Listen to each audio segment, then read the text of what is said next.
Doctor صاحب، تبلیغ کی شرعی حیثیت کیا ہے؟ کیا یہ ذمہ داری ہم سب پہ آتی ہے انفرادی طور سے، یا پھر یہ ایک واجب کفائی کی حیثیت سے ہے؟ بسم اللہ الرحمن الرحیم۔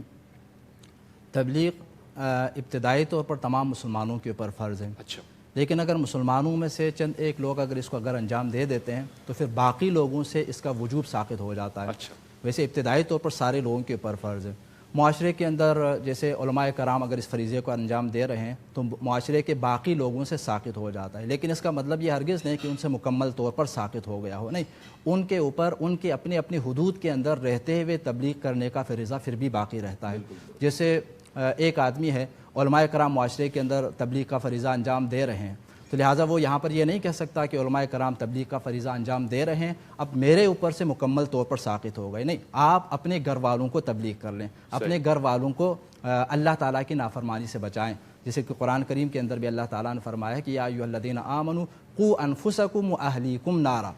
آپ اپنے آپ کو بھی بچائیں اور اپنے گھر والوں کو بھی بچائیں۔ تو لہٰذا اپنے گھر والوں کو بچانا ہر خاندان کے سربراہ کی ذمہ داری ہے، تو اس سے معلوم یہ ہوتا ہے کہ یہ ہر مسلمان کے اوپر فرض ہے۔ قرآن کریم کے اندر آیت کریمہ ہے کہ اللہ تعالیٰ نے ارشاد فرمایا وَلْتَكُن مِّنكُمْ أُمَّةٌ يَدْعُونَ إِلَى الْخَيْرِ وَيَأْمُرُونَ بِالْمَعْرُوفِ وَيَنْهَوْنَ عَنِ الْمُنكَرِ، تم میں سے ایک گروہ ایسا ہونا چاہیے کہ جو لوگوں کو خیر کی طرف دعوت دے دے، نیکی کی طرف دعوت دے دے، اور اسی طرح معروف کی طرف بلائے اور برائیوں سے روک لیں۔ تو اس آیت کریمہ سے بھی یہی معلوم ہوتا ہے کہ اگر ایک گروہ ایسا ہو کہ جو معاشرے کے اندر تبلیغ کے فریضے کو انجام دے دیں تو باقی لوگوں سے اس کا وجوب ساقط ہو جاتا ہے ایک حد تک۔ اسی طرح سورہ مبارکہ توبہ کے اندر بھی اللہ تعالیٰ نے ارشاد فرمایا کہ وَمَا كَانَ الْمُؤْمِنُونَ لِيَنْفِرُوا كَافَّةً، ایسا تو نہیں ہو سکتا کہ سارے مومنین جو ہے وہ کوچ کر کے چلے جائیں۔ فَلَوْلَا نَفَرَ مِن كُلِّ فِرْقَةٍ مِّنْهُمْ طَائِفَةٌ لِيَتَفَقَّهُوا فِي الدِّينِ، تو ایسا پھر کیوں نہیں کرتے کہ ہر گروہ میں سے، ہر طائفے میں سے ایک گروہ نکل کر جائیں تاکہ وہ تفقہ در دین حاصل کر لیں، دین کی سوجھ بوجھ حاصل کر لیں، دین کے اندر سمجھ بوجھ حاصل کر لیں، تاکہ جب وہ واپس آ جائیں اور اپنی قوم اور قبیلے کے لوگوں کو ڈرائیں تو پھر وہ شاید ہو سکتا ہے خوف الہی کھائیں۔ تو اس آیت کریمہ سے بھی معلوم یہی ہوتا ہے کہ معاشرے کے اندر ایک ایسے گروہ کا ہونا ضروری ہے کہ جو لوگوں کو دین کی طرف بلائیں۔ اب دیکھیں تبلیغ کے حوالے سے جب ہم بات کرتے ہیں تو تبلیغ دو طرح سے ہو سکتی ہیں۔ ایک تو یہ ہے کہ بہت سارے لوگ ایسے ہیں کہ جو دائرہ اسلام سے باہر ہیں، تو آپ ایک دفعہ تبلیغ کرتے ہیں ان لوگوں کے لیے کہ ان کو دائرہ توحید کی طرف لائیں، جو دائرہ اسلام سے ہی باہر ہیں، ان کے سامنے آپ تبلیغ کرنا، تو ان کو تو یقینی بات ہے آپ توحید سے شروع کریں گے اور اس کے بعد دین کی ساری چیزیں جو ہے وہ ان تک پہنچانا آپ کے اوپر فرض ہو جائے گا۔ اور تبلیغ صرف یہ نہیں ہے کہ آپ غیر مسلموں کو دائرہ اسلام میں لانے کی کوشش کر لیں، تبلیغ کی ضرورت خود ہمیں بھی پڑتی ہے، یعنی جو دائرہ اسلام میں ہیں،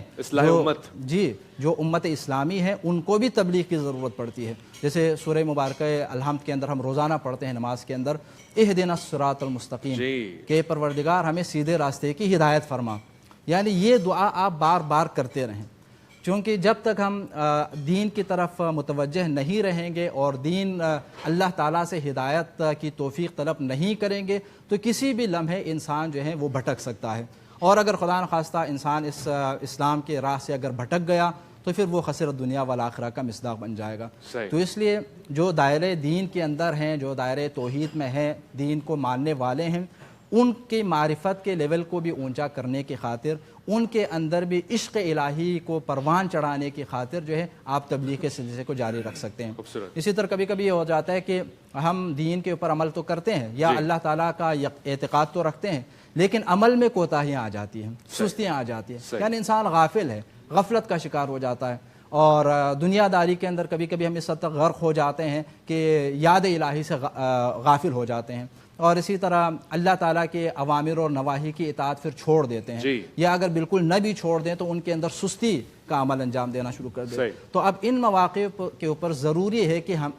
کچھ ایسے لوگ ہوں کہ جو ہمیں بھی تبلیغ کریں، یعنی جو دائرہ اسلام کے اندر ہیں ان کو بھی تبلیغ کی ہر آن ضرورت پڑتی ہے۔ تبلیغ جو ہے وہ صرف غیر مسلموں کے لیے نہیں ہے، تبلیغ جو ہے وہ مسلمانوں کے لیے بھی ہو سکتی ہے، اور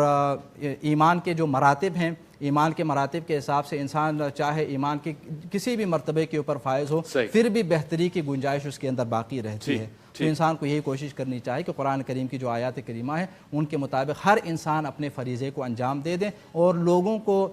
دین کی طرف دعوت دینے کی کوشش جاری رکھے۔ آپ نے فرمایا کہ تبلیغ